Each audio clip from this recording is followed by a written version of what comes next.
হরি ওম। সকলকে নমস্কার। আজকের এই গীতা পাঠের ৪৭তম পর্বে আমরা যে নিষ্কাম কর্ম নিয়ে এতদিন আলোচনা করছিলাম সে বিষয়ক আরেকটি শ্লোক অধ্যয়ন করব। সেটি হলো গীতার দ্বিতীয় অধ্যায় সাংখ্যযোগের ৫১ নম্বর শ্লোক। এখানে এই শ্লোকটিতে কি বলা হচ্ছে না আমরা একবার শুনব এবং অভ্যাস করব।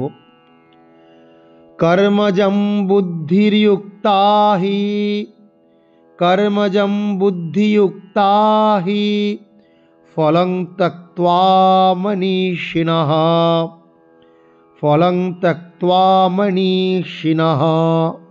মনীষিণঃ জন্মবন্ধ বিনির্মুক্তাঃ।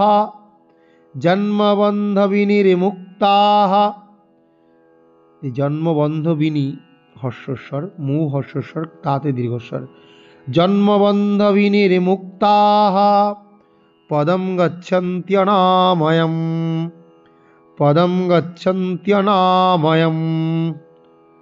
কর্মজম বুদ্ধিযুক্তা হি ফলম ত্যক্ত্বা মনীষিণঃ জন্মবন্ধ বিনির্মুক্তাঃ পদম গচ্ছন্ত্যনাময়ম। মনীষিণঃ অর্থাৎ মনীষীগণ ভগবানের সেবায়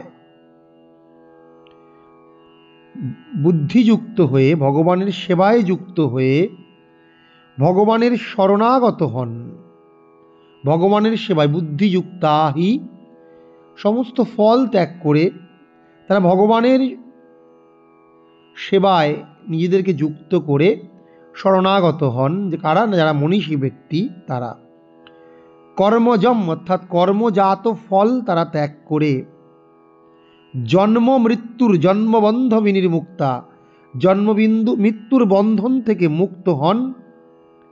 এইভাবে হি গচ্ছন্তি অনাময়ম, এইভাবেই তারা সমস্ত দুঃখ দুর্দশা থেকে মুক্ত হন। গচ্ছন্তি অনাময়ম অর্থাৎ দুঃখ দুর্দশা রহিত, যেখানে কোনো আময় নেই, অর্থাৎ কোনো রোগ নেই, ব্যাধি নেই, দুঃখ দুর্দশা নেই, সেই অনাময় লোক, অনাময় যে সুখ ভোগ আনন্দ তারা কিন্তু তা লাভ করেন। তার মানে যারা মনীষী ব্যক্তি তারা যদি কর্ম থেকে যে সে জাত ফল, সে ফল ভোগ করেন না। অর্থাৎ তারা যা কিছু করেন সেই কর্মফল যদি ভালো হয় তার ফলও তারা ফলাকাঙ্ক্ষী হন না, ফলের আকাঙ্ক্ষা করেন না। ফলে আশাহি পরমম দুঃখম, এই আশাজনিত যে দুঃখ, সেই দুঃখ তারা কখনোই ভোগ করেন না। কর্মজনিত যে কুফল, সেই কুফলও কিন্তু তারা কখনো ভোগ করেন না মনীষী ব্যক্তি। মনীষিণঃ কর্মজম বুদ্ধিযুক্তা, তারা কিন্তু বুদ্ধিযুক্ত ব্যক্তি, অর্থাৎ ভগবানের সেবায় নিয়োজিত ব্যক্তি। হি কর্মজম ফলং ত্যক্ত্বা মনীষিণঃ, কি করেন না? জন্মবন্ধ বিনির্মুক্তা হন তারা। জন্মবন্ধ বিনির্মুক্তা, জন্মানোর ফলে যে বন্ধন, সেই বন্ধন, জন্ম মৃত্যুর বন্ধন তারা মুক্ত হন এবং তারা সেই পদম গচ্ছন্তি অনাময়ম, তারা সেই যে সমস্ত দুঃখ দুর্দশা থেকে রহিত যে সুন্দর আনন্দ, পরমানন্দ, সুখ, তারা কিন্তু সেই সুখ ভোগ করেন। কারণ আমরা যে ৫০ নম্বর শ্লোক সেখানেই দেখেছি যে বুদ্ধিযুক্ত, যারা বুদ্ধিযুক্ত ব্যক্তি জহাতি, তারা এই জগতে সমস্ত সুফল এবং সুকৃতে দুষ্কৃতে কর্মের সুফল এবং কুফল সমস্ত কিছু তারা কিন্তু ত্যাগ করেন। এইভাবে হে অর্জুন, তুমিও যোগ সাধন করো, নিজেকে কর্মবন্ধন থেকে মুক্ত করে নিষ্কাম কর্মের মধ্য দিয়ে তুমি শুধুমাত্র ভগবান লাভের ইচ্ছাতে ধর্ম প্রতিষ্ঠা করার জন্য যুদ্ধ করো। যুদ্ধস্ব, এটাই যোগ, যা করার কৌশল বা কর্ম করার পদ্ধতি। এবং 51 নম্বর শ্লোকে ঠিক সে কথাই বললেন, এইভাবে যদি তুমি নিষ্কাম কর্ম সাধন করতে পারো, ভগবানের সেবায় যদি তুমি নিজেকে নিয়োজিত করে নিজেকে ভগবানের প্রতি শরণাগত চিত্ত তুমি হতে পারো, তাহলে তুমি কর্মজনিত যে সুফল এবং কুফল তা কখনোই তুমি ভোগ করবে না, বরং তুমি জন্ম মৃত্যুর যে বন্ধন, সেই বন্ধন থেকে তুমি মুক্তি লাভ করবে এবং তুমি অনাবিল আনন্দ ভোগ করবে। তুমি কখনোই কিন্তু যে সুখ দুঃখ দুর্দশা ইত্যাদি ভোগ করবে না, ইত্যাদি তুমি অনায়াসে অতিক্রম করতে পারবে। এটাই কিন্তু এই শ্লোকের মূল তাৎপর্য, যা আমরা শুনলাম। শ্লোকটি আরেকবার শুনব।